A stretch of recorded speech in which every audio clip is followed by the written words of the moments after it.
The Way That I Teach, taken from Compulsory Dancing by Darfri John, also known as Adidas Samraj.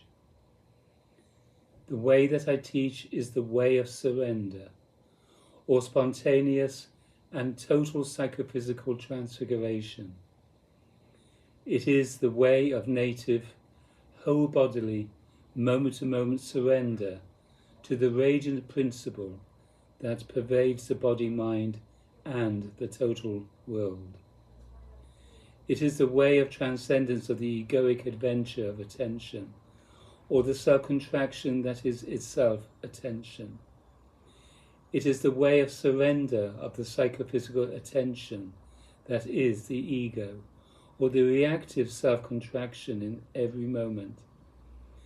It is the transcendental way of the tacit realization of God, who is the primal life radiance and essential being of all.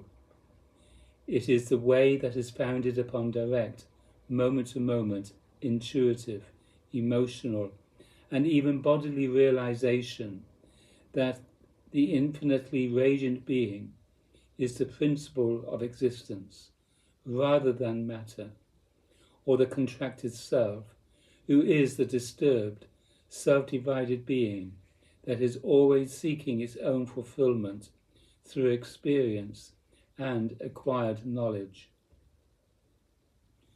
Traditionally, spiritual life is viewed as a progressive path of experience, a progression of stages of the return of attention, which is ultimately the same as the ego contraction, to the source, condition, and environment of happiness.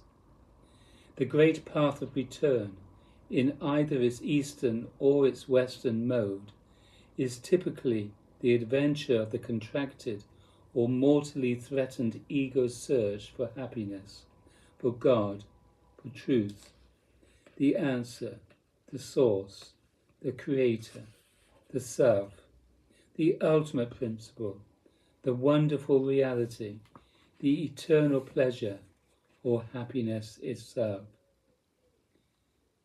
The difference between the great path of experience, or self-fulfillment, and the way that I teach is the difference between attention, or egoic concentration in experience, and surrender, or self-transcendence in every moment of experience. The good news of the way that I teach is that truth is the all-pervading foundation of experiential existence, and it is the truth in this moment. Thus, in the case of the way that I teach, the individual lives on the basis of the always present surrender of the body-mind, or the state of experience and knowledge, into the always present or transcendental life principle. The way is founded on the ecstatic or self-transcending realization of God in every moment, rather than on the basis of the experiential dilemma and self-fulfilling motivations of the psychophysical ego, which you usually consider to be the foundation of human existence and destiny. This way of surrender, then, this way of divine ignorance, or radical understanding, is the very way of life which presupposes the truth, or self-transfiguring happiness of God realization in every instant. The way that I teach is not itself another path, separate from the progressive stages of human experience or growth and evolution. The way that I teach is the disposition of psychophysical surrender to the radiant being through which all inevitable experience may be transcended. Da, da, da.